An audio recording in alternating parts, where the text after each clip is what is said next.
Welcome to another video. നമ്മൾ ഇന്ന് പഠിക്കാനായിട്ട് പോകുന്നത് ജീവന്റെ ജനിതകം അല്ലെങ്കിൽ ജനറ്റിക്സ് ഓഫ് ലൈഫ് എന്ന് പറയുന്ന ഒരു പാഠഭാഗമാണ്. അപ്പൊ ആദ്യം തന്നെ നമ്മൾ ഈ ഒരു ചാപ്റ്ററിൽ പഠിക്കേണ്ടത് വളരെ സിമ്പിൾ ആയിട്ട് പഠിക്കട്ടെ. SSLC ബയോളജി ഫസ്റ്റ് ചാപ്റ്റർ ആണ്. വളരെ സിമ്പിൾ ആയിട്ട് തന്നെ പഠിച്ചെടുക്കാൻ പറ്റുന്ന ഒരു ചാപ്റ്റർ ആണ്. ഓക്കെ, അപ്പോൾ നമുക്കൊന്ന് ഡീറ്റെയിൽ ആയിട്ട് തന്നെ പഠിക്കാം. മലയാളം മീഡിയംകാർക്കും ഇംഗ്ലീഷ് മീഡിയംകാർക്കും മനസ്സിലാകുന്ന രീതിയിൽ കൂടുതലായിട്ട് എക്സാമിന് വരാൻ സാധ്യതയുള്ള ഒരു 90% സാധ്യതയുള്ള ക്വസ്റ്റ്യനും അതുപോലെ തന്നെ ഈ ഒരു ചാപ്റ്റർ പാഠഭാഗം മുഴുവനായിട്ട് നമ്മൾ പഠിക്കുന്നുണ്ട്. ഓക്കെ, അപ്പൊ ആദ്യമായിട്ട് നമുക്ക് കാണാൻ പറ്റും ജീൻ എഡിറ്റിംഗിന്റെ രീതിശാസ്ത്രം, അതായത് ജീൻ എഡിറ്റിംഗ് എന്ന് പറയുന്ന ഒരു കോൺസെപ്റ്റിന്റെ മെത്തഡോളജി വികസിപ്പിച്ചെടുത്തിട്ടുള്ള രണ്ടാളുകളുടെ പേരുകളാണ് കൊടുത്തിട്ടുള്ളത്, ജെന്നിഫർ ആൻഡ് ഇമാനുവൽ. രണ്ട് ആളുകളുടെ പേരുകളാണ് കൊടുത്തിട്ടുള്ളത്, Jennifer A Doudna and Emmanuelle ചാപ്മന്റെ. ഈ പേര് പറയുന്ന സമയത്ത് നമുക്ക് ഇത് ഇംഗ്ലീഷിൽ ഇപ്പോൾ ഫോർ എക്സാമ്പിൾ SEAUN എന്താ വായിക്കാം, നമ്മൾ സീൻ എന്നൊക്കെ വായിക്കല്ലേ. ഇത് പല രീതിയിൽ നമ്മൾ വായിക്കുക, ഇംഗ്ലീഷിൽ വായിക്കുന്ന സമയത്ത് പല രീതിയിൽ വായിക്കാം.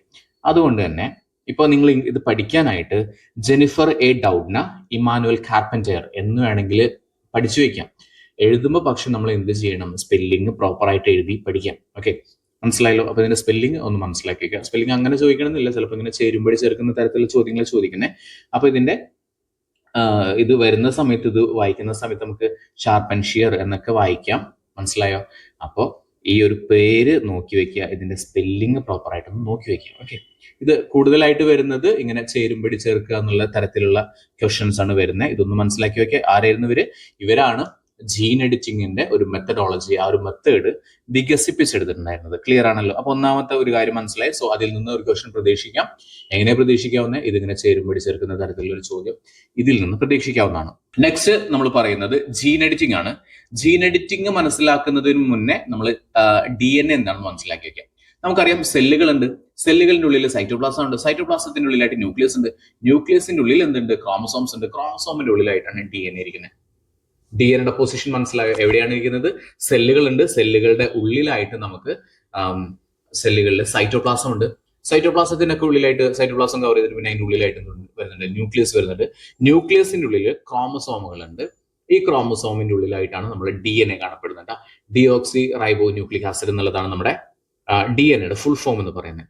അപ്പോൾ ഈ DNAയിലാണ്, അതിന്റെ ഉള്ളിലാണ് എന്തുള്ളത്, ജീനുകൾ ഉള്ളത്. ഈ ജീനുകളിൽ നമുക്ക് ആവശ്യമുള്ള രീതിയിൽ നമുക്ക് എന്ത് ചെയ്യാൻ പറ്റും, നമുക്ക് ഫേവറബിൾ ആയിട്ടുള്ള രീതിയിൽ മാറ്റങ്ങൾ വരുത്താൻ പറ്റും, ചേഞ്ചസ് വരുത്താൻ പറ്റും. ഇപ്പോൾ സിംപ്ലി ഞാനൊന്ന് പറയാം. അതായത് നമുക്കറിയാം ഒരു കുഞ്ഞൊരു ചെറിയ തെങ്ങുണ്ട്, ചെറിയ തെങ്ങ്, നല്ല ഉയരം കൂടിയിട്ടുള്ള തെങ്ങുണ്ട്. അപ്പൊ രണ്ട് തരത്തിലുള്ള തെങ്ങുണ്ട്, ഉയരം കുറഞ്ഞ തെങ്ങുണ്ട്, ഉയരം കൂടിയിട്ടുള്ള തെങ്ങുണ്ട്. അപ്പോൾ ഈ ഉയരം കുറഞ്ഞ തെങ്ങിലാണെന്നുണ്ടെങ്കിൽ നമുക്ക് ഒരു കുറച്ച് തേങ്ങ ഉണ്ടാവുള്ളൂ. മനസ്സിലായോ? ഉയരം കൂടിയിട്ടുള്ള തെങ്ങിലാണെന്നുണ്ടെങ്കിൽ എന്തുണ്ടാവും, നിറയെ തേങ്ങകൾ ഉണ്ടാവും. പക്ഷെ ഇവിടെ എന്ത് പ്രശ്നം എന്ന് വെച്ച് കഴിഞ്ഞാൽ, ഈ ഉയരം കൂടിയിട്ടുള്ള തെങ്ങിൽ കയറാനായിട്ട് ആളുകളെ വിളിക്കണം. അത് എക്സ്പെൻസീവ് ആണ്, ഒന്നാമത് ആൾക്കാരെ കിട്ടാനില്ല, അത് രണ്ടാമത്തെ കാര്യം.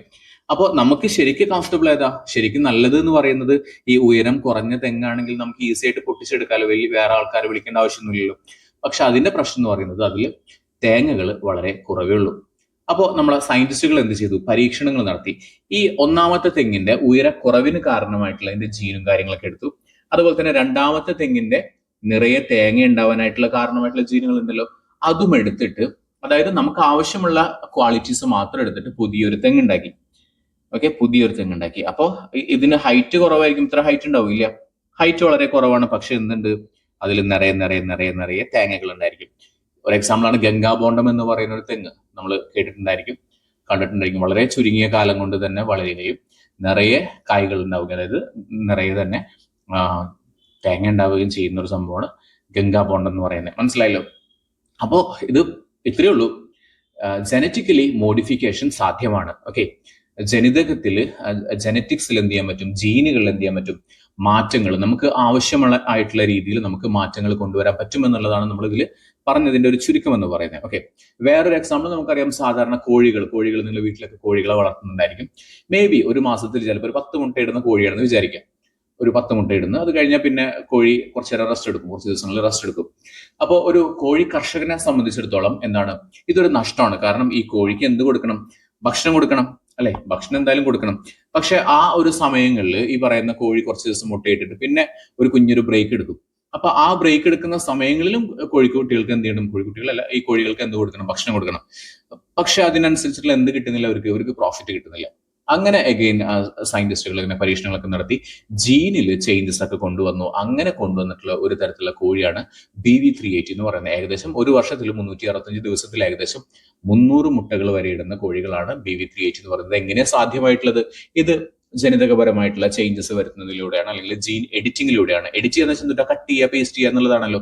നിങ്ങൾ പറയില്ലേ ഫോട്ടോ എഡിറ്റ് ചെയ്യണം, അതെടുത്തിട്ട് മാറ്റിയിട്ട് ഇതെടുത്ത് കൊണ്ടുവയ്ക്കണം, അതിനുള്ള ഫോട്ടോ എഡിറ്റിംഗ് എന്ന് പറയുന്നത്. അതുപോലെ തന്നെ നമുക്ക് ജീനിന് എന്ത് ചെയ്യാൻ പറ്റും? എഡിറ്റ് ചെയ്യാൻ പറ്റും എന്നുള്ളതാണ് പറയുന്നത്. ഓക്കെ, അപ്പൊ നോക്കിക്കേ, DNA-യില് DNA-യുടെ ഉള്ളിലാണ് ജീനുകൾ. എങ്ങനെയാ ഇതിന്റെ ഒരു സ്ട്രക്ചർ പറഞ്ഞിട്ടുള്ള സെല്ലുകളുണ്ട്, സെല്ലുകളിനുള്ളിൽ സൈറ്റോപ്ലാസം ഉണ്ട്, സൈറ്റോപ്ലാസത്തിന്റെ ഉള്ളിലായിട്ട് ന്യൂക്ലിയസ് ഉണ്ട്, ന്യൂക്ലിയസിന്റെ ഉള്ളിലായിട്ട് ക്രോമസോംസ് ഉണ്ട്, ക്രോമസോമുകളുടെ ഉള്ളിലായിട്ടാണ് DNA കാണപ്പെടുന്നത്. ഈ DNA-യുടെ ഉള്ളിലാണ് ജീനുകൾ കാണപ്പെടുന്നത്. ക്ലിയർ ആണല്ലോ?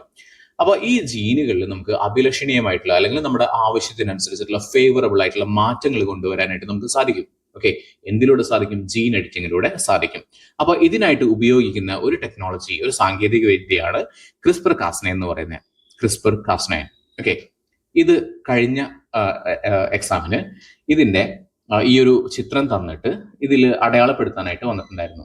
ഓക്കെ, ഇവിടെ നോക്കിക്കേ, gRNA ഉണ്ട്, ഇവിടെ ടാർഗറ്റ് സെല്ലുകൾ ഉണ്ട്, ഇത് ക്ലീവേജ് ഉണ്ട്, ഇവിടെ പാം എന്ന് പറയുന്ന ഒരു ഭാഗമുണ്ട്, Cas9. ഇത്രയും ഭാഗങ്ങൾ ഒന്ന് അടയാളപ്പെടുത്താനായിട്ടുള്ളത് നോക്കി വെക്കാം.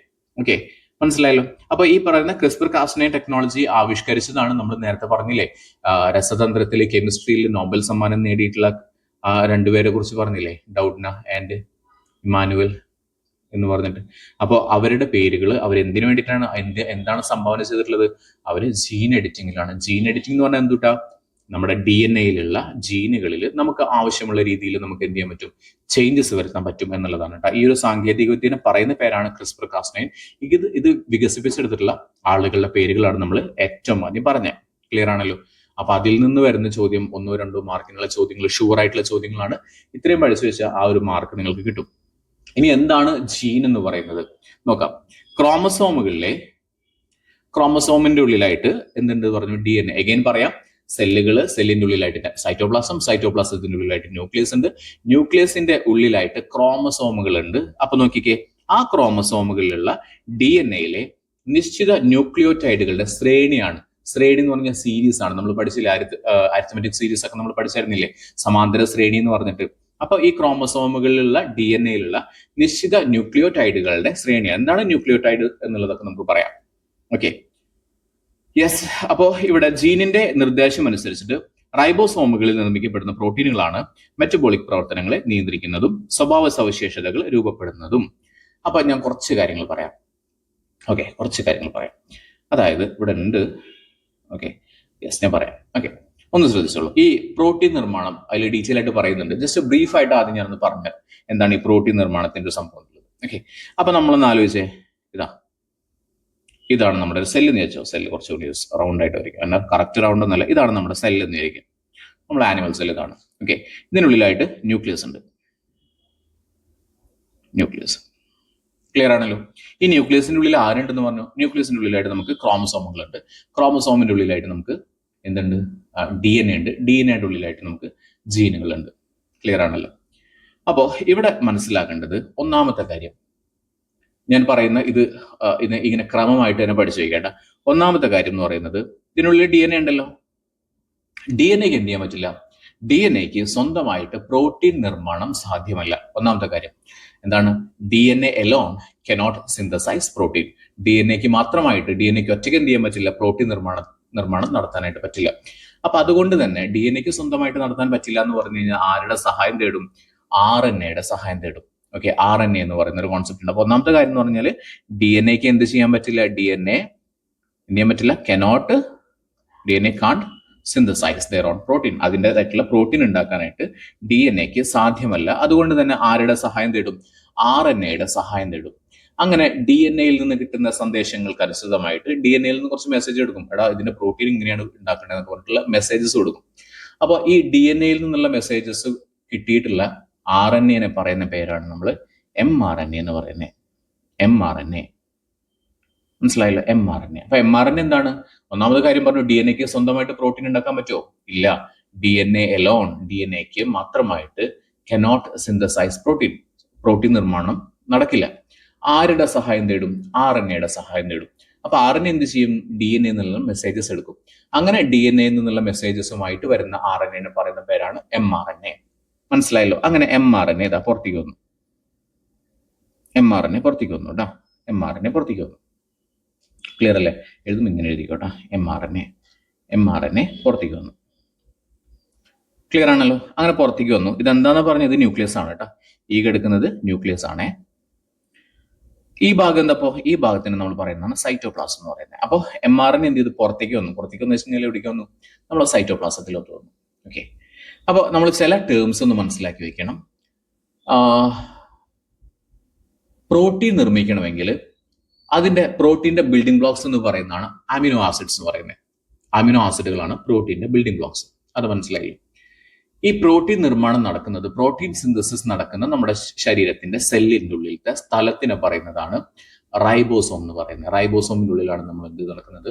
പ്രോട്ടീന്റെ സിന്തസിസ് നടക്കുന്നത്. മനസ്സിലായല്ലോ? അപ്പൊ പ്രോട്ടീൻ സിന്തസിസ് നടക്കുന്ന സ്ഥലമാണ് റൈബോസോം എന്ന് പറയുന്നത്.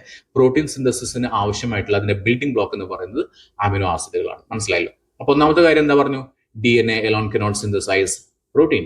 പ്രോട്ടീൻ സ്വന്തമായിട്ട് ആഹാരം ചെയ്യാൻ പറ്റില്ല, ആഹാരം നിർമ്മിക്കാനായിട്ട് പറ്റില്ല. അതുകൊണ്ട് ആഹാരമല്ല കേട്ടോ, എന്തായാലും പ്രോട്ടീൻ നിർമ്മിക്കാനായിട്ട് പറ്റില്ല. അതുകൊണ്ട് ആരുടെ സഹായം തേടും? RNAയുടെ സഹായം തേടും. സോ DNA നിന്നുള്ള മെസ്സേജസും എടുത്തിട്ട് പുറത്തു വരുന്ന RNA പറയുന്ന പേരാണ് mRNA. mRNA സൈറ്റോപ്ലാസത്തിൽ എത്തി. ഓക്കെ. ഈ സൈറ്റോപ്ലാസത്തിൽ എത്തിയിട്ട് അവിടെ നിന്ന് ഇത് എവിടേക്ക് എത്തും? റൈബോസോമിലോട്ട് എത്തും. ഇതാ ഇവിടെ റൈബോസോം ഉണ്ടെന്ന് വെച്ചോ. ഇതാ റൈബോസോമിലെത്തും. ക്ലിയർ ആണല്ലോ? ഈ റൈബോസോമിൽ എത്തിക്കഴിഞ്ഞാൽ അമിനോ ആസിഡുകൾ വേണം. ഇതിപ്പോ ഞാൻ വരയ്ക്കുന്ന അമിനോ ആസിഡുകൾ എന്ന് വെച്ചിട്ടാ. ഈ അമിനോ ആസിഡുകൾ എവിടേക്ക് എത്തണം? നമ്മുടെ റൈബോസോമിൽ എത്തണം. മനസ്സിലായോ? റൈബോസോമിലാണ് പ്രോട്ടീൻ നിർമ്മാണം നടക്കുന്നത്. അപ്പോൾ mRNA റൈബോസോമിൽ എത്തി. അടുത്തതായിട്ട് ആരെത്തണം? നമ്മുടെ അമിനോ ആസിഡുകൾ എത്തണം. അതായത് നമ്മൾ പറയില്ലേ, mRNA എന്ന് പറയുന്നത് മെസ്സേജസ് ആയിട്ടുള്ള, അതിൽ മുതലാളിയിൽ നിന്ന് മെസ്സേജസും കൊണ്ടുവരുന്ന ഒരു എഞ്ചിനീയർ ആണെന്ന് വിചാരിച്ചോ, അല്ലെങ്കിൽ പണിക്കാരാണെന്ന് വിചാരിച്ചോ. ഇത് ഉണ്ടാക്കാനായിട്ട് ഒരു ബിൽഡിംഗ് ഉണ്ടാക്കണം എന്നുണ്ടെങ്കിൽ എന്ത് വേണം നമുക്ക്? അല്ലെങ്കിൽ ഒരു വീട് ഉണ്ടാക്കണം എന്നുണ്ടെങ്കിൽ നമുക്കൊരു അതിന്റെ കട്ടകളൊക്കെ വേണ്ട, ഇഷ്ടികളൊക്കെ വേണ്ട. ഈ ഇഷ്ടികളാണ് എന്തായിട്ട് നമ്മൾ കണക്കാക്കേണ്ടത്? അമിനോ ആസിഡുകളായിട്ട് കണക്കാക്കേണ്ടത്. സോ അമിനോ ആസിഡുകളിനെ റൈബോസോമിലോട്ട് എത്തിക്കണം. അതിനു വേണ്ടിയിട്ട് നമുക്ക് tRNA ഉണ്ട്. tRNA എന്ന് പറഞ്ഞാൽ ട്രാൻസ്ഫർ RNA ആണ് കേട്ടോ. മെസ്സഞ്ചർ RNA mRNA ആണ്. അതുപോലെ തന്നെ tRNA എന്ന് പറയുന്നത് ട്രാൻസ്ഫർ RNA ആണ്. അതുകൂടാതെ ഈ റൈബോസോമിന്റെ ഉള്ളിലായിട്ട് എന്തുണ്ട്? ഒരു rRNA എന്ന് പറയുന്ന ഒരു സാധനം കൂടിയുണ്ട്. rRNA എന്ന് പറഞ്ഞാൽ റൈബോസോമൽ RNA എന്ന് പറയാം കേട്ടോ. Ribosomal RNA. ഇവരെല്ലാവരും കൂടിയിട്ട് എന്ത് ചെയ്യും? പ്രോട്ടീൻ നിർമ്മാണം നടത്തും. മനസ്സിലായോ? അപ്പൊ ഞാൻ ചോദിക്കുന്നതിനൊന്ന് ആൻസർ ചെയ്തോളൂ. നിങ്ങൾ കമന്റ് ആയിട്ട് എഴുതിയാലും മതി. ഒന്നാമത്തെ കാര്യം, സ്വന്തമായിട്ട് DNA പ്രോട്ടീൻ സിന്തസിസ് സാധ്യമാണോ? അല്ല. ഓക്കെ. അപ്പൊ ആരുടെ സഹായം തേടും? നിങ്ങൾക്ക് അറിയാം, RNAയുടെ സഹായം തേടും. അപ്പൊ DNA നിന്നുള്ള മെസ്സേജസും കൊണ്ടാണല്ലോ RNA പുറത്തു വരുന്നത്. അങ്ങനെയാണെങ്കിൽ ആ RNAയുടെ പേരെന്താ? ആ RNAയുടെ പേരാണ് mRNA. ഓക്കെ, മനസ്സിലായോ? പിന്നെ ഈ പ്രോട്ടീൻ നിർമ്മാണ കേന്ദ്രം എന്ന് പറഞ്ഞ എവിടെയാ? അത് റൈബോസോം ആണ്. ഈ പ്രോട്ടീൻ നിർമ്മിക്കാൻ ആവശ്യമായിട്ടുള്ള ആ ഒരു ഘടകങ്ങളെ അല്ലെങ്കിൽ അതിന്റെ ആ ബിൽഡിംഗ് ബ്ലോക്സ് ഏതാ? അത് അമിനോ ആസിഡുകളാണ്. അമിനോ ആസിഡുകളിനെ ആരെങ്ങോട്ട് കൊണ്ടുവരുന്നത്? ട്രാൻസ്ഫർ RNA ആണ് കൊണ്ടുവരുന്നത്. ഓക്കെ. ഇനി റൈബോസോമിന്റെ ഉള്ളിൽ RNA ഉണ്ടോ? തീർച്ചയായിട്ടും ഉണ്ട്. ഏത് RNA? റൈബോസോമിൽ RNA. ഇവരെല്ലാരും കൂടിയിട്ട് എന്ത് ചെയ്യും? പ്രോട്ടീൻ സിന്തസിസ് നടക്കും. മനസ്സിലായല്ലോ? mRNA, rRNA, അതുപോലെ തന്നെ tRNA ഇതിന്റെ ഘടന വരച്ചിട്ട് ചിലപ്പോൾ ഘടന തന്നിട്ടുണ്ടായിരിക്കും. ഇതിൽ ഏതാണ് mRNA, tRNA, rRNA എന്ന് ഐഡന്റിഫൈ ചെയ്യാനായിട്ടുള്ള ക്വസ്റ്റ്യൻ എക്സാമിന് വരുന്നതാണ്. 2 മാർക്കിനൊക്കെ ചോദ്യങ്ങൾ പ്രതീക്ഷിക്കുക. 2 മാർക്കിന് 2 ചോദ്യം ഉണ്ടെങ്കിൽ 2 മാർക്കോ 1 മാർക്കൊക്കെ പ്രതീക്ഷിക്കാവുന്നതാണ്. തീർച്ചയായിട്ടും ഇതിന്റെ ഘടന നോക്കി വെക്കണം. ഞാൻ കാണിച്ചു തരാം. ഓക്കെ. അപ്പോൾ ഇതാണ് ജസ്റ്റ് ബേസിക് ആയിട്ട് പറഞ്ഞിട്ടുള്ളത്. അപ്പോൾ ജീനിന്റെ നിർദ്ദേശം അനുസരിച്ചിട്ട് റൈബോസോം എന്താന്ന് പറഞ്ഞേ? റൈബോസോം എന്ന് പറഞ്ഞു കഴിഞ്ഞാൽ നമ്മുടെ മനുഷ്യന്റെ ശരീരത്തിലുള്ള സെല്ലുകളിൽ പ്രോട്ടീൻ നിർമ്മാണ കേന്ദ്രത്തെയാണെന്ന് പറയുന്നത് റൈബോസോം എന്ന് പറയുന്നത്. ഓക്കെ. അവിടെയാണ് എന്ത് പ്രൊഡ്യൂസ് ചെയ്യുന്നത്? പ്രോട്ടീനുകൾ പ്രൊഡ്യൂസ് ചെയ്യുന്നത്. പിന്നെ അത് മാത്രമല്ല, ജീനാണ് എന്ത് ചെയ്യുന്നത്? മെറ്റബോളിക് പ്രവർത്തനങ്ങളൊക്കെ നിയന്ത്രിക്കുന്നത്. മെറ്റബോളിക് പ്രവർത്തനങ്ങൾ എന്ന് പറഞ്ഞാൽ മെറ്റബോളിസം എന്ന് പറയുന്നത് നമ്മൾ കേട്ടിട്ടുണ്ട്. 2 തരത്തിലുള്ള പ്രവർത്തനങ്ങളുണ്ട്. അനബോളിസം ഉണ്ട്, കാറ്റബോളിസം ഉണ്ട്. ചെറിയ ചെറിയ മോളിക്യൂളുകളെ വലുതാക്കുന്നതാണ് അനബോളിസം എന്ന് പറയുന്നത്. വലിയ വലിയ മോളിക്യൂളിനെ കുഞ്ഞു കുഞ്ഞു കഷ്ണങ്ങളാക്കിയാണ് നമ്മൾ കാറ്റബോളിസം എന്ന് പറയുന്നത്. ആനബോളിസം എന്നാലോചിച്ചാൽ മതി. ആനബോളിസം എന്ന് വെച്ചാൽ ചെറുതിനെ വലുതാക്കുന്നതാണ് ആനബോളിസം. എന്നാലോചിച്ചാൽ മതി. ഓക്കെ. വലുതിനെ ചെറുതാക്കുന്നതാണ് കാറ്റബോളിസം എന്ന് പറയുന്നത്. ഓക്കെ, മനസ്സിലായല്ലോ? അപ്പൊ അത് ഒന്ന് മനസ്സിലാക്കി വെക്കാം. അപ്പോൾ നമ്മുടെ ജെനറ്റിക്സ് എന്താണെന്ന് പറയുന്നത്? ജീനുകൾ എന്താന്ന് പറഞ്ഞല്ലോ. ജീനുകൾ എന്ന് പറഞ്ഞാൽ എന്തുട്ടാ? സെല്ലുകൾ, സെല്ലിന്റെ ഉള്ളിലായിട്ട് സൈറ്റോപ്ലാസം, സൈറ്റോപ്ലാസത്തിന്റെ ഉള്ളിലായിട്ട് ന്യൂക്ലിയസ്, ന്യൂക്ലിയസിന്റെ ഉള്ളിലായിട്ട് ക്രോമസോംസ്, ക്രോമസോമിന്റെ ഉള്ളിലായിട്ട് DNA, DNA ഉള്ളിലായിട്ടുള്ളതാണ് ജീനുകൾ. അവയെ കുറിച്ചിട്ടും നമ്മുടെ പാരമ്പര്യം, നമ്മുടെ അച്ഛന്റെ അമ്മയുടെ ഒക്കെ സവിശേഷതകൾ നമുക്ക് കിട്ടുന്നുണ്ടെങ്കിൽ അതിനാണ് നമ്മളെ പാരമ്പര്യം എന്ന് പറയുന്നത്. വ്യതിയാനം ചിലപ്പോൾ അച്ഛന്റെയും അമ്മയുടെയും പ്രത്യേകതകൾ ആയിരിക്കില്ല, അതിൽ നിന്നും വിഭിന്നമായിട്ട്, അതിൽ നിന്നും ഡിഫറെന്റ് ആയിട്ടുള്ള കുറെ ക്യാരക്ടേഴ്സ് ആണ് നമുക്ക് കിട്ടുന്നുണ്ടെങ്കിൽ അതിന് നമ്മൾ പറയും വ്യതിയാനം എന്ന് പറയാം. ഇതിനെയൊക്കെ കുറിച്ചിട്ട് പ്രതിപാദിക്കുന്ന ഒരു സയൻസിന്റെ ഒരു ബ്രാഞ്ച് ആണ് എന്ന് പറയുന്നത് ജനറ്റിക്സ് എന്ന് പറയുന്നത്, അല്ലെങ്കിൽ ജനിതക ശാസ്ത്രം എന്ന് പറയുന്നത്. ക്ലിയർ ആണല്ലോ? അപ്പൊ ഒന്ന് മനസ്സിലാക്കി വെക്കുക. ബയോളജി എല്ലാം തന്നെ ഈ സോഷ്യൽ തിയറിറ്റിക്കൽ ആയിട്ടുള്ള കാര്യങ്ങളെല്ലാം തന്നെ ഇങ്ങനെ നമ്മളൊന്ന് മനസ്സിലാക്കി വെച്ച് കഴിഞ്ഞാൽ we will be able to write more. കുറെ എഴുതാനായിട്ട് നമുക്ക് പറ്റും. അപ്പൊ ഇനി ജീനിന്റെ സ്ഥാനം എവിടെയാന്ന് വെച്ചാൽ നിങ്ങൾക്ക് പറയാം. ഞാനത് കുറെ നേരമായിട്ട് പറഞ്ഞുകൊണ്ടിരിക്കുന്നത് ജീനിന്റെ സ്ഥാനം എവിടെയാണ്. കോശമുണ്ട്, അതായത് സെല്ലുണ്ട്, സെല്ലിന്റെ ഉള്ളിലായിട്ട് എന്തുണ്ട്, ന്യൂക്ലിയസ് ഉണ്ട്, ന്യൂക്ലിയസിന്റെ ഉള്ളിലായിട്ട് എന്തുണ്ട്, ക്രോമസോം ഉണ്ട്, ക്രോമസോമിന്റെ ഉള്ളിലായിട്ട് എന്തുണ്ട്, DNA ഉണ്ട്, DNA ഉള്ളിലാണ് എന്ത് കാണപ്പെടുന്നത്, ജീന് കാണപ്പെടുന്നത്. മനസ്സിലായോ? ക്ലിയർ ആണല്ലോ? Okay, yes. ഇനി DNA ഘടന ആരാ കണ്ടെത്തിയിട്ടുള്ളത്? നമ്മൾ നേരത്തെ പറഞ്ഞു ജീൻ എഡിറ്റിംഗ് കണ്ടെത്തിയിട്ടുള്ള രണ്ട് സയന്റിസ്റ്റുകളല്ല, കെമിസ്റ്റുകളാണ്. ഓക്കെ, സയന്റിസ്റ്റ്, കെമിസ്റ്റ്, രസതന്ത്ര ശാസ്ത്രജ്ഞന്മാരാണെന്ന് പറയാം. ഓക്കെ, പിന്നെ ഇതാ ഈ DNA ഘടന കണ്ടെത്തിയിട്ടുള്ളത് നോക്കിക്കേ. റോസലിൻ ഫ്രാങ്ക്ലിൻ, മോറിസ് വിൽക്കിൻസ് എന്നിവരുടെ DNA എക്സ്റേ ഡിഫ്രാക്ഷൻ പഠനങ്ങളിലൂടെയാണ് ശരിക്കും എന്ത് കണ്ടുപിടിച്ചിട്ടുണ്ടായിരുന്നത്. നോക്കിക്കേ, റോസലിൻ ഫ്രാങ്ക്ലിൻ, മോറിസ് വിൽക്കിൻസ് ഇവരുടെ ആണ് എക്സ്റേ ഡിഫ്രാക്ഷൻ പഠനങ്ങൾ. ഇതിന്റെ ബേസിലാണ് നമ്മുടെ ജെയിംസ് വാട്സൺ, അതുപോലെ തന്നെ ഫ്രാൻസിസ് ക്രിക്ക് ഇവരുടെ ഒരു ചുറ്റുകോവണി മാതൃക നിലവിൽ വന്നത്. അല്ലെങ്കിൽ അവർ 1953 DNA സ്ട്രക്ചർ എന്ന് പറയുന്നത് it is like A double helical structure ആണെന്ന് അവർ പറഞ്ഞു. അതായത് ഒരു കോണിപ്പടി ഉണ്ടല്ലോ, ഗോവണി എന്ന് പറയുന്ന കോണിപ്പടിയാണ്, അതുപോലെയാണ് എന്ന് പറഞ്ഞു കേട്ടോ. അപ്പോ ആരൊക്കെയാണ് ഈ പറയുന്ന എക്സ്റേ ഡിഫ്രാക്ഷൻ പഠനങ്ങൾ നടത്തിയിട്ടുള്ളത്? അത് രണ്ടുപേരാണ്. ആരൊക്കെയാണ്? റോസലിൻ ഫ്രാങ്ക്ലിനും അതുപോലെ തന്നെ മോറിസ് വിൽക്കിൻസും. ആരാണ് നമ്മുടെ ഈ ചുറ്റുകോവണി മാതൃക തയ്യാറാക്കിയിട്ടുള്ളത്? ഫ്രാൻസിസ് ക്രിക്കും അതുപോലെ തന്നെ ജെയിംസ് വാട്സണും. പേരുകൾ ഒന്ന് നോക്കി വെക്കുക. Okay, yes. നെക്സ്റ്റ് പറയുന്നത് അപ്പൊ DNA ഒരു ഘടന കണ്ടെത്തിയെന്ന് പറയുന്നത് ഫോട്ടോ 51 റോസലിൻ ഫ്രാങ്ക്ലിൻ എടുത്ത DNA എക്സ്റേ ഡിഫ്രാക്ഷൻ ചിത്രമാണിത്. അപ്പൊ നമ്മൾ നേരത്തെ പറഞ്ഞു ഇല്ലേ, റോസലിൻ ഫ്രാങ്ക്ലിനും മോറിസ് വിൽക്കിൻസും പറഞ്ഞില്ലേ. അപ്പൊ അതില് റോസലിൻ ഫ്രാങ്ക്ലിൻ എടുത്തിട്ടുള്ള DNA എക്സ്റേ ഡിഫ്രാക്ഷന്റെ ചിത്രമാണ് ഈ കൊടുത്തിട്ടുള്ളത്. അതിൽ നിന്ന് നമ്മുടെ James Watson and Francis Crick എന്ത് ചെയ്തിട്ടുണ്ടായിരുന്നു? ഇതിന്റെ DNA ഡബിൾ ഹെലിക്കൽ മോഡൽ എന്ത് ചെയ്തിട്ടുണ്ടായിരുന്നു? കണ്ടെത്തിയിട്ടുണ്ടായിരുന്നു. അതാണ് ഈ കൊടുത്തിട്ടുള്ളത്. എന്തുപോലെയെന്ന് പറഞ്ഞു? ഒരു ചുറ്റുകോവണിയുടെ മാതൃകയാണെന്നാണ് പറഞ്ഞിട്ടുള്ളത്. മനസ്സിലാക്കി വെക്കുക. ഓക്കെ, അപ്പോൾ DNA ചുറ്റുകോവണി മാതൃക കണ്ടെത്തിയതിന് 1962 മെഡിസിനുള്ള നോബൽ പ്രൈസ് ലഭിച്ചിട്ടുള്ള ആളുകളാണ് മോറിസ് വിൽക്കിൻസും ഫ്രാൻസിസ് ക്രിക്കും ജെയിംസ് വാട്സണും. മനസ്സിലായല്ലോ? Clear, yes. നെക്സ്റ്റ് പറയുന്നത് അപ്പൊ DNA ഘടന നോക്കിക്കേ. ഒരു കോണിപ്പടി പോലെയല്ലേ ഇതിന് ഘടന കിടക്കുന്നത്. ഓക്കെ, അപ്പോൾ ഡിയോക്സി റൈബോസ് പഞ്ചസാരയും എന്തൊക്കെയാണ് ഇതിലുള്ള DNA ഘടകങ്ങൾ ഏതൊക്കെയാണെന്ന് വെച്ച് കഴിഞ്ഞാൽ ഡിയോക്സി റൈബോസ് പഞ്ചസാര ഒന്നാമത്തെ കാര്യം. RNA ഉള്ളത് റൈബോസ് പഞ്ചസാരയാണ്, DNA ഉള്ളത് ഡിയോക്സി റൈബോസ് പഞ്ചസാരയാണ്. RNA കാര്യം ഞാൻ പറയാം. ഫോസ്ഫേറ്റ് രണ്ടാമത്തെ കാര്യമാണ് ഫോസ്ഫേറ്റ് എന്ന് പറയുന്നത്. അപ്പോൾ ഡിയോക്സി റൈബോസ് പഞ്ചസാരയും ഫോസ്ഫേറ്റുമുള്ള രണ്ട് ഇഴകൾ. അപ്പോൾ DNA എത്ര ഇഴകൾ ഉണ്ടെന്ന് പഠിക്കാം. DNA 2 ഇഴകളുണ്ട്. അത് എന്തുകൊണ്ടാണ് നിർമ്മിച്ചിരിക്കുന്നത്? ഫോസ്ഫേറ്റും അതുപോലെ തന്നെ ഡിയോക്സി റൈബോസ് പഞ്ചസാരയും കൊണ്ടാണ് നിർമ്മിച്ചിട്ടുള്ളത്. ഇതാണ് ഇഴകൾ എന്ന് പറയുന്നത് കേട്ടോ. കണ്ടോ, 2 ഇഴകൾ ഉണ്ടെന്ന് പറഞ്ഞു. അതുപോലെ തന്നെ നൈട്രജൻ ബേസുകൾ ജോഡി ചേർന്നിട്ടാണ് പടികൾ ഉണ്ടാക്കിയിട്ടുള്ളത്. നൈട്രജൻ ബേസുകൾ ഇഴ ചേർന്നിട്ടാണ് പടികൾ ഉണ്ടാക്കിയിട്ടുള്ളത്. ഓക്കെ, നൈട്രജൻ ബേസുകൾ ശരിക്കും 4 തരത്തിലുണ്ട്: adenine, thymine, guanine, cytosine. Okay, അപ്പൊ അതിനെ പറ്റിയിട്ട് പറയാം. യെസ്, അപ്പൊ ന്യൂക്ലിയോടൈഡുകൾ എന്താണെന്ന് പറയുന്നത്? DNA അടിസ്ഥാന നിർമ്മാണ ഘടകങ്ങളാണ്, അല്ലെങ്കിൽ ബേസിക് ബിൽഡിംഗ് ബ്ലോക്കുകളാണ് നമ്മളെ ന്യൂക്ലിയോടൈഡുകൾ എന്ന് പറയുന്നത്. ഓക്കെ, അപ്പൊ നോക്കിക്കേ, ഒരു DNA എന്ന് പറയുന്ന സമയത്ത് അതിൽ എന്തൊക്കെയുണ്ടെന്ന് പറഞ്ഞു? നൈട്രജൻ ബേസുകൾ ഉണ്ട്, അതുപോലെ തന്നെ ഒരു ഫോസ്ഫേറ്റ് ഉണ്ട്, ഒരു ഷുഗർ മോളിക്യൂൾ ഉണ്ട്. അപ്പൊ ഇതിൽ വരയ്ക്കാനായിട്ട് ചോദിക്കാം. ഷുഗർ മോളിക്യൂൾ എന്ന് പറഞ്ഞാൽ ഈ ക്രിസ്റ്റൽ പോലുള്ളതാണ് എന്ന് പറയുന്നത് ഷുഗർ മോളിക്യൂൾ എന്ന് പറയുന്നത്. ഷുഗർ ക്രിസ്റ്റൽ പോലെയല്ലേ എന്ന് ആലോചിച്ചാൽ മതി കേട്ടാ. ഫോസ്ഫേറ്റ് ഓ പോലെയുള്ളതാണെന്ന് പറയുന്നത് ഫോസ്ഫേറ്റ് എന്ന് പറയുന്നത്. മനസ്സിലായോ? ഓ പോലെയുള്ളത് ഫോസ്ഫേറ്റും ഈ ഒരു ഡയമണ്ട് ഒക്കെ ഷേപ്പിലുള്ള സംഭവമാണെന്ന് പറയുന്നത് ഷുഗർ ഡയമണ്ട് പോലെയല്ലേ എന്ന് ആലോചിച്ചാൽ മതി. ഡയമണ്ട് ഷേപ്പ് ആണെങ്കിൽ ഷുഗർ, നിങ്ങൾക്ക് ഇത് ചിലപ്പോൾ ഇത് സ്ട്രക്ചർ തന്നിട്ട് ഇതിൽ ഏതാണ് ഫോസ്ഫേറ്റ്, ഇത് ഏതാണ് ഷുഗർ എന്നുള്ളത് ചോദിക്കാം. സോ മനസ്സിലാക്കി വെക്കാനായിട്ടുള്ള ഒരു ഐഡിയ ആണ്. ഫോസ്ഫേറ്റ് ഓ ആലോചിച്ചാൽ മതി. ആ റൗണ്ട് ഷേപ്പിലുള്ളത് ഫോസ്ഫേറ്റ് ആണ്. അതുപോലെ തന്നെ ഈ ഒരു ഡയമണ്ട് ഷേപ്പിലുള്ളത് എന്താണ്, ഷുഗർ ആണെന്ന് ആലോചിച്ച് വെക്കുക. ഓക്കെ, അപ്പൊ ന്യൂക്ലിയോടൈഡുകൾ ആണ് ഇതിന് പറയുന്നത്. അപ്പോൾ നൈട്രജൻ ബേസുകൾ പറഞ്ഞു. നൈട്രജൻ ബേസിൽ ഏതൊക്കെയുണ്ട്? അഡിനിൻ ഉണ്ട്, തൈമിൻ ഉണ്ട്, സൈറ്റോസിൻ ഉണ്ട്, ഗ്വാനിൻ ഉണ്ട്. അപ്പോൾ തീർച്ചയായിട്ടും നോക്കിക്കേ, ഈ അഡിനിന്റെ സ്ട്രക്ചർ കണ്ടോ? അഡിനിൻ ആരുമായിട്ട് മാത്രമേ ജോഡി ചേരുകയുള്ളൂ? തൈമിനുമായിട്ട് മാത്രമേ ജോഡി ചേരുകയുള്ളൂ. കാരണം നോക്കിക്കേ, ഈ അഡിനിന്റെ ഈ ഒരു ഭാഗം നോക്കിക്കേ, കണ്ടോ? ഇത് ഇങ്ങനെയാ വരുന്നത്. അതിലോട്ട് ജോയിൻ ചെയ്യാനായിട്ടുള്ള രീതിയിലാണ് ആര് വരുന്നത്? തൈമിൻ വരുന്നത്. പിന്നെ സൈറ്റോസിൻ നോക്കിക്കേ, ഇച്ചിരി ഷാർപ്പായിട്ടുള്ള രീതിയിലുള്ളതാണ്.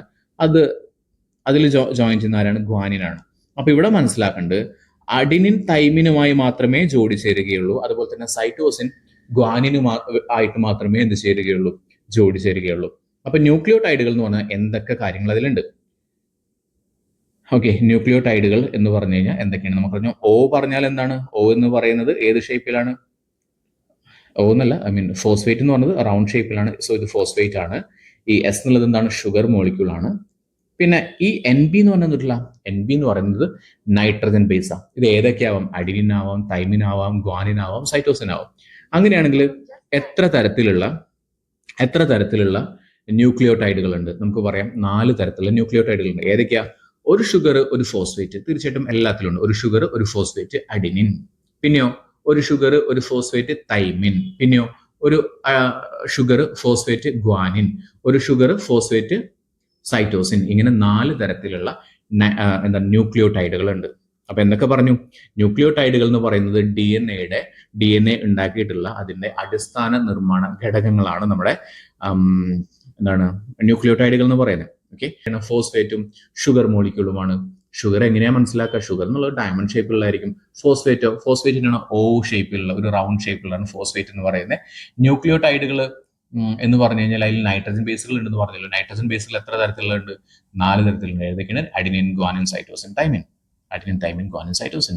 ഓർഡർ കുഴപ്പമില്ല. പക്ഷേ അഡിനിൻ തൈമിനുമായിട്ടും അതുപോലെ തന്നെ സൈറ്റോസിൻ ഗ്വാനിനുമായിട്ടും മാത്രമേ ജോഡി ചേരുകയുള്ളൂ എന്നുള്ളത് മനസ്സിലാക്കി വെക്കണം. ക്ലിയർ ആണല്ലോ? ഓക്കെ, അപ്പോൾ ന്യൂക്ലിയോടൈഡുകളെ കുറിച്ച് ഇവിടെ പറയുന്നുണ്ട്.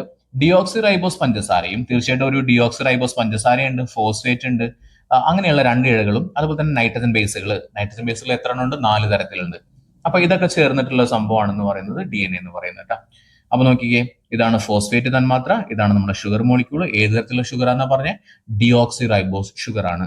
പിന്നെ ഒരു നൈട്രജൻ ബേസ് ഉണ്ട്. നൈട്രജൻ ബേസ് എന്ന് പറയുന്നത് അഡിനിൻ ആവാം, തൈമിൻ ആവാം, ഗ്വാനിൻ ആവാം, സൈറ്റോസിൻ ആവാം. ഓക്കെ, മനസ്സിലായല്ലോ? അപ്പൊ ഓരോ ന്യൂക്ലിയോടൈഡിലും ഒരു ഡിയോക്സി റൈബോസ് പഞ്ചസാരയുണ്ട്, ഒരു ഫോസ്ഫേറ്റ് ഗ്രൂപ്പ് ഉണ്ട്, ഒരു നൈട്രജൻ ബേസ് ഉണ്ട്. നമ്മൾ നേരത്തെ പറഞ്ഞു തന്നെയാണ്. അപ്പോൾ ന്യൂക്ലിയോടൈഡുകളെ ബന്ധിപ്പിക്കാനായിട്ടുള്ള ബോണ്ടുകളുടെ രൂപീകരണത്തിനാണ് ഫോസ്ഫേറ്റ് ഗ്രൂപ്പ് സഹായിക്കുന്നത്. അപ്പോൾ ഫോസ്ഫേറ്റ് ഗ്രൂപ്പിന്റെ ഫംഗ്ഷൻ എന്താണെന്ന് ചോദിച്ചാൽ നമുക്ക് പറയാം, ന്യൂക്ലിയോടൈഡുകളെ കണക്ട് ചെയ്യുന്ന ബോണ്ടുകൾ ഉണ്ടാക്കാനായിട്ട് സഹായിക്കുന്നതാണ് ഫോസ്ഫേറ്റ് ഗ്രൂപ്പ്. മനസ്സിലായോ? ഇനി ഡിയോക്സി റൈബോസ് ഒരു 5 കാർബൺ ഉള്ള പഞ്ചസാരയാണ്. എന്താണ് 5 കാർബൺ എന്ന്? ഇപ്പൊ ഞാൻ ഗ്ലൂക്കോസിന് പറയുമ്പോൾ നമ്മൾ ഇങ്ങനെയല്ലേ പറയാം, C6H12O6 ഇങ്ങനെയല്ലേ നമ്മൾ ഗ്ലൂക്കോസിന് പറയാം. ഗ്ലൂക്കോസിന് പറയുമ്പോൾ നമ്മൾ C6H12O6 എന്ന് പറയും. അതേപോലെ തന്നെ C5 ഉള്ള ഒരു സംഭവമാണ് എന്തെന്ന് പറയുന്നത്, നമ്മുടെ ഷുഗർ എന്ന് പറയുന്ന ഷുഗർ മോളിക്യൂൾ എന്ന് പറയുന്നത്. ഇവിടെയുള്ള ഷുഗർ മോളിക്യൂൾ എന്ന് പറയുന്നത് 5 കാർബൺ ഉള്ള ഒരു പഞ്ചസാരയാണ്.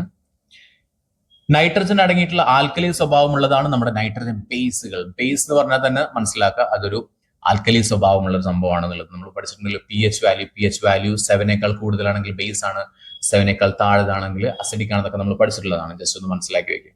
ഓക്കെ, സോ ക്ലിയർ ആണല്ലോ? Okay, next. അപ്പൊ നമ്മൾ പറഞ്ഞു നൈട്രജൻ ബേസുകൾ അഡിനിൻ, തൈമിൻ, ഗ്വാനിൻ, സൈറ്റോസിൻ ഉണ്ട്. അഡിനിൻ തൈമിനുമായിട്ട് മാത്രമേ ജോഡി ചേരുകയുള്ളൂ. അഡിനിൻ തൈമിൻ മാത്രമായിട്ട്, ഗ്വാനിൻ അതുപോലെ തന്നെ സൈറ്റോസിന് മാത്രമായിട്ടാണ് എന്ത് ചെയ്യുള്ളൂ? ജോഡി ചേരുകയുള്ളൂ. മനസ്സിലായല്ലോ? ഇനി ന്യൂക്ലിയോടൈഡുകളുടെ ജോഡി ചേരലാണ് ഇവിടെ പറയുന്നത്. ഡി എൻ എ തന്മാത്രയിൽ അഡിനിൻ ആരുമായിട്ട് മാത്രം, തൈമിനുമായിട്ട് മാത്രം, ഗ്വാനിൻ ആരോട് മാത്രമാണ്? സൈറ്റോസിനുമായിട്ട് മാത്രമേ ജോഡി ചേരുകയുള്ളൂ. ഞാൻ ഈ പറയുന്ന കാര്യങ്ങൾ തന്നെ ഒരുപാട് റിപ്പീറ്റ് ചെയ്ത് പറയുന്നുണ്ട്. And you will be able to understand more. കൂടുതൽ നിങ്ങൾ മനസ്സിലാക്കുകയും കൂടുതൽ നിങ്ങൾക്ക് മെമ്മറൈസ് ചെയ്യാനായിട്ടുള്ള സാധ്യതയും കൂടുതലായിരിക്കും. അപ്പൊ തീർച്ചയായിട്ടും റിപ്പീറ്റ് ചെയ്യുമ്പോൾ നമ്മൾ ഇത് നേരത്തെ പറഞ്ഞതല്ലേ, പിന്നെ എന്തിനാ പറയണേ എന്ന് വിചാരിക്കരുത്. ബിക്കോസ് കൂടുതൽ റിപ്പീറ്റ് ചെയ്യുമ്പോൾ നിങ്ങൾക്ക് കൂടുതലായിട്ട് മെമ്മറൈസ് ചെയ്യാൻ പറ്റും. ഇവിടെ അധിക വായനയ്ക്കായിട്ട് കുറച്ച് കാര്യം കൊടുത്തിട്ടുണ്ട്. ജസ്റ്റ് ഒന്ന് വായിക്കാം, അത് എക്സാമിന് അങ്ങനെ ക്വസ്റ്റൻസ് ഒന്നും വരില്ല, ജസ്റ്റ് ഒന്ന് മനസ്സിലാക്കി വെക്കുക. ഓരോ ക്രോമസോമിലെയും DNA-ക്ക് ഏകദേശം 2 ഇഞ്ച് നീളം ഉണ്ടാകും, ഏകദേശം ഒരു 5 സെന്റിമീറ്റർ നീളം ഉണ്ടാകും. ഓരോ ക്രോമസോമിലെയും DNA-ക്ക് ഏകദേശം 5 സെന്റിമീറ്റർ നീളം ഉണ്ടാവും. അപ്പൊ മനുഷ്യ ശരീരത്തിൽ 46 ക്രോമസോമുകളാണല്ലോ, അതൊന്ന് നോക്കി വെക്കണം. മനുഷ്യ ശരീരത്തിൽ ക്രോമസോമുകളുടെ എണ്ണം എന്ന് പറയുന്നത് 46 ക്രോമസോമുകളാണ്. അതിൽ 44 വരുന്നത് സ്വരൂപ ക്രോമസോമുകളാണ്, അല്ലെങ്കിൽ സൊമാറ്റിക് ക്രോമസോമുകളാണ്. ബാക്കി 2 വരുന്നത് എക്സും വൈ ആണ്, എന്ന് പറയുന്നത് സെക്സ് ക്രോമസോം എന്ന് പറയുന്നത്. അറിയുന്നതാണ്, ജസ്റ്റ് പറഞ്ഞത് മാത്രം. Okay, yes. സോ DNA 46 ക്രോമസോമുകളിലെയും DNA-കൾ ചേർന്ന് കഴിഞ്ഞാൽ ഏകദേശം 6 അടി നീളം വരും, അതായത് ഏകദേശം 2 മീറ്റർ വരും. സോ മനുഷ്യ ശരീരം എന്ന് പറയുന്നത് ട്രില്യൺസ് ഓഫ്, അല്ലെങ്കിൽ 1,00,000 കോടി അത്രയും കോശങ്ങളാൽ നിർമ്മിതമാണ്. അപ്പൊ എല്ലാ കോശത്തിലെയും DNA-കളെ കൂട്ടി യോജിപ്പിച്ച് കഴിഞ്ഞാൽ ഏകദേശം ഒരു 67 ബില്യൺ മൈൽ വരും. എന്ന് പറഞ്ഞു കഴിഞ്ഞാൽ ഇത് ഭൂമിയെ 2 ദശലക്ഷത്തിലധികം തവണ ചുറ്റാൻ പര്യാപ്തമാണെന്നാണ് പറഞ്ഞിട്ടുള്ളത്.